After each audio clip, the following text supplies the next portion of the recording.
English from A to Z. So if you're an English learner, you definitely know this feeling.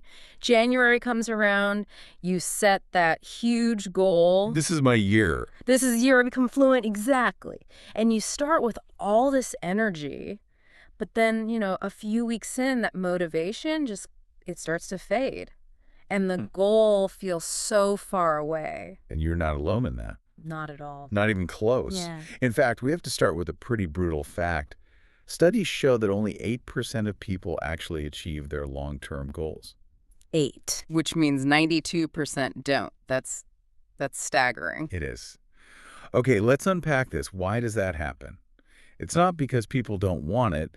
It's usually a flaw in the system they're using. Yeah.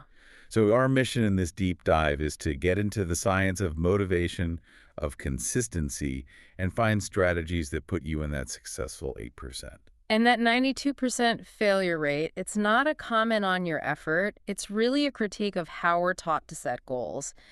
The brain is actually, it's wired to resist these big abstract changes. So achieve fluency is it's a huge undefined mountain. Precisely. We lose steam because the reward is way too far off, and the path to get there is it's too murky. Right. So today we're going to cover why those huge, vague goals are actually a motivational trap.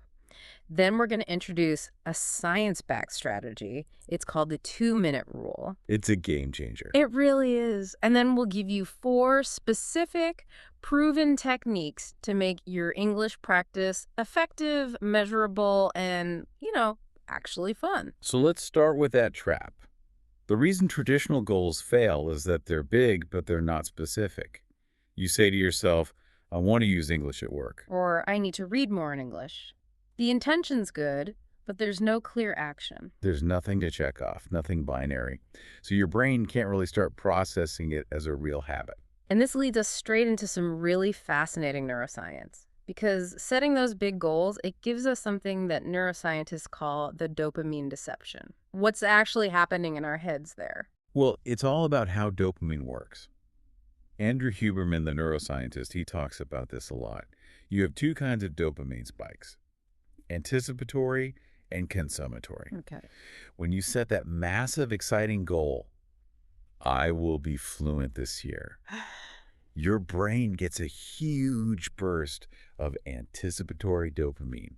It's the excitement of imagining that success. Well, it feels really good. It feels fantastic. It feels like a reward, but it's a false one because you haven't done any of the work yet. Yeah, so your brain gives you the pleasure before the effort. Exactly, and that breaks the whole loop. The loop has to be. Action leads to reward. So when it's time to actually sit down and study, you've got no motivation left. You already got the dopamine hit just from dreaming about the goal. Wow, so the brain rewards us for dreaming, and then we have nothing left to motivate the actual work. That explains so much about burning out quickly. That's it, in Yeah. a nutshell. The missing link is we have to shift the reward mechanism. The reward needs to be for the act of doing, not for the abstract outcome. So here's the fix the research suggests. Instead of a vague goal, you need specific action goals. Don't say, I want to improve my English. Instead, you Say, I will speak in English for 10 minutes every single day. Or, I'll read 5 pages of an English novel before I check my phone in the morning. It focuses on something you can actually measure and complete. And that shift from a distant outcome to an immediate daily process is it's transformative. It turns this huge task into a series of small, achievable, rewarding steps. Which leads us perfectly to the strategy that can really overcome that feeling of being overwhelmed. The 2-minute rule. The 2-minute rule, which was popularized by James Clear, is it's brilliantly simple. If you're resisting your English task, just commit to doing it for only 2 minutes. Just 2 minutes. That's it. It sounds almost too small to matter. What's the psychology behind that? It directly attacks something called the law of least effort. The absolute hardest part of any task is just getting started. Right. That moment you have to open the book or the app. Exactly. You don't dread the whole hour of studying. You dread that initial moment of resistance.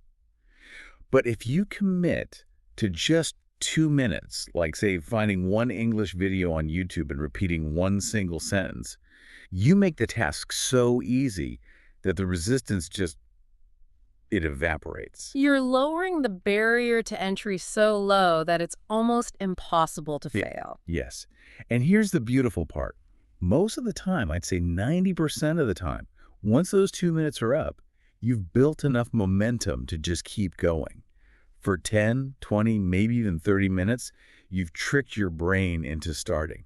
And that consistency is everything. I mean, we know from research at University College London, it takes, an average of 66 days to form a new habit. That's the number. So if you start with this massive, intimidating task, you're going to quit on day 3.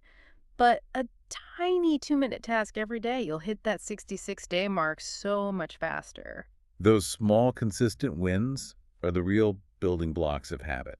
So for you, listening right now, your 2-minute goal might be, I will describe my morning coffee routine out loud in English for 120 seconds. Or I'll read the first 2 paragraphs of a news article in English. You're not focused on mastering anything. You're just focused on mastering the start. That's the whole game. It's about not draining your limited willpower. Speaking of willpower and mindset, let's talk about the psychology that actually sustains these habits. Let's get into the growth mindset. This idea from psychologist Carol Dweck at Stanford is it's fundamental for any long-term skill, especially language. The growth mindset is basically the belief that your abilities aren't fixed. You can improve them with effort. So, okay, if I'm looking at a complex grammar rule and I don't get it, someone with a fixed mindset would say, I'm just bad at grammar. I can't do this. all right, they see it as proof they don't have the talent. But someone with a growth mindset sees that failure as just information. They say, I haven't mastered this yet, but if I keep trying, maybe with a different approach, I will. They see practice and perseverance as the key, not some kind of innate talent. That's a huge shift in perspective. So, for our listeners who feel discouraged, it's not about talent. It's about having the right habits and being willing to push through the mistakes. And that perseverance is fueled by that dopamine loop we talked about. Yeah. Every single time you achieve a tiny goal, you understand a new word, you stick to your 2-minute rule, your brain gives you a little hit of dopamine. And the brain doesn't care if it was a big achievement or a small one. It just recognizes completion. That's it. So you're constantly flooding your system with positive reinforcement for taking small actions. That's the engine behind the compound effect. Those tiny actions, day after day, they add up to huge results. If you practice English for just 10 minutes a day, that's over 5 hours in a month. In 6 months, that's 30 hours of focused learning, all built on these tiny, low-effort steps. So why do people fall off? You always hear, I just ran out of willpower. And you know what? They're right. They did. This is the willpower myth. Okay. Research from Roy Baumeister shows that willpower is a finite resource. It's like a muscle that gets tired. If you rely on just forcing yourself to study for hours, you will exhaust your supply. You'll burn out and quit. So for English learners, this is critical. Instead of trying to force a 3-hour study session on a Sunday, You save your willpower for when you absolutely need it, like for an intimidating job interview in English or a really fast-paced conversation. For your daily habits, you create a system that doesn't require a lot of willpower to start, like the 2-minute rule. build the system and the success follows. Okay, so now that we have the mindset in the system, let's get into the practical fun part. How do you actually practice speaking, listening, and thinking in English without just staring at a textbook? Well, the first big barrier is always fear. The fear of speaking, it's universal. I get it. It's so intimidating. You're afraid you're going to make a mistake or forget a word and look silly. And the truth you just have to internalize is that mistakes are not optional. They are the engine of fluency. You have to get past that fear.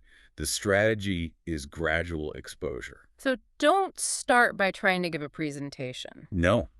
Start small. Say a simple, complete sentence when you buy coffee. Ask for directions. You build your confidence one tiny low-stakes interaction at a time. And you don't have to do it alone.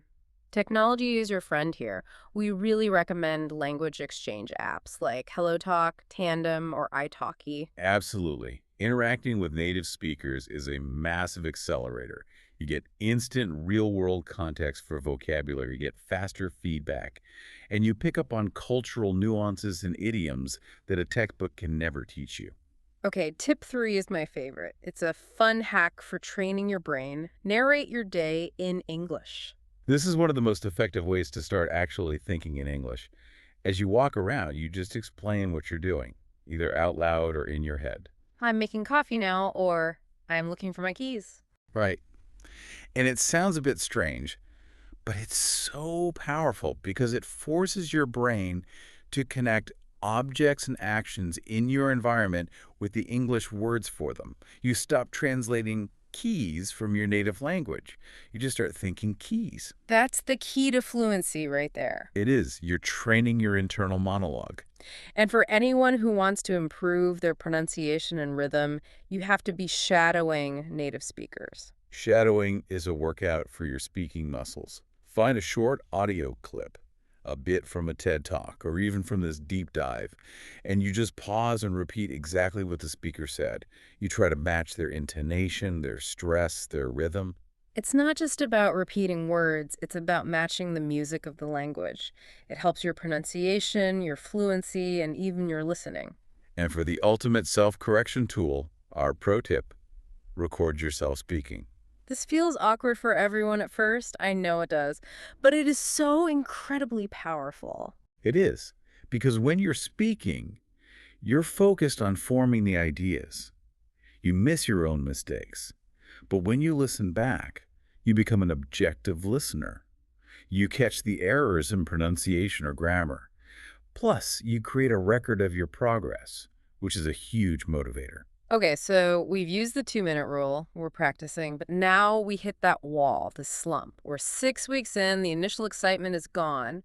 How do we maintain momentum? We go back to what the behavioral psychologist B.J. Fogg says. Focus on the process, not the distant outcome. If you only think about being fluent, you're going to get discouraged every day you're not there yet. So you have to redefine success on a daily basis. Exactly. Celebrate the small things. Did you complete your 2-minute habit today? Success. Track your progress. I narrated my day for 7 days this week. That tangible proof reinforces the success loop. And to boost that motivation, you can use visualization. It's a tool that athletes use all the time. Just take a few minutes, close your eyes, and imagine yourself speaking English confidently. And don't just see the end result. Visualize the action. Imagine yourself in a conversation, finding the perfect word. It helps program your brain to act in line with that goal.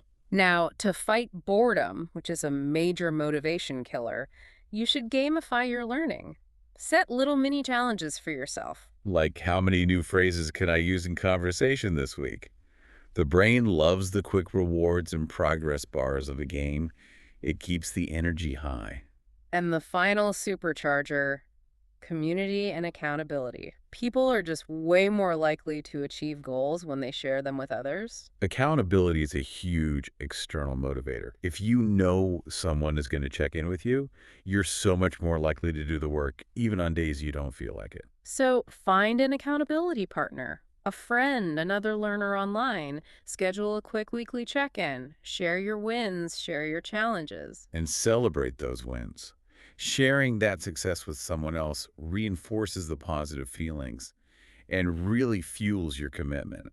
And one final tip, stay flexible. Life happens. You will miss a day. Don't let one slip-up derail your entire plan. The most successful people are the ones who get back on track after a setback, not the ones who never stumble. They don't quit, they just adapt. So let's quickly recap the core strategies. Stop setting vague goals. Commit to specific, 2-minute daily actions. Cultivate a growth mindset where mistakes are just data.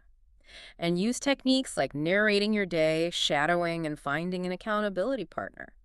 So what does this all mean for you? It means you have the tools, the science, and the techniques to move from that 92% who struggle into the 8% who succeed. The science is on your side.